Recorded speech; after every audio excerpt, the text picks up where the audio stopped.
লোক লজ্জার ভয়ে বলতে পারি না, মূলা আমার অনেক পছন্দ, হোক সেটা মাছ দিয়ে, হোক সেটা মুরগি দিয়ে বা মাংস দিয়ে। আসসালামু আলাইকুম সবাইকে, কী অবস্থা সবার, কেমন আছেন? আমি আলহামদুলিল্লাহ আপনাদের দয়ায় ভালো আছি।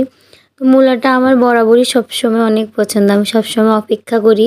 কারণ গরমকালে কী হয়, মূলাটা সবসময় পাওয়া যায় না, যেগুলো পাওয়া যায় ওগুলা শীতকালে মূলার যে মজাটা ওইটা গরমকালে কিনলে কোথাও পেলেও ওই মজাটা লাগে না। সবচেয়ে মজার বিষয় হচ্ছে মূলা তরকারি যেদিন রান্না করে ওই দিনের থেকে পরের দিন যে বাসি হয় তরকারিটা, ওটা কিন্তু খেতে আমার কাছে বেশ মজাই লাগে। তো আজকে আম্মুকে বললাম যে মা একটু মূলা দিয়ে গরুর মাংস রান্না করো, তো মা বললো ঠিক আছে তাহলে তুমিই রান্না করো।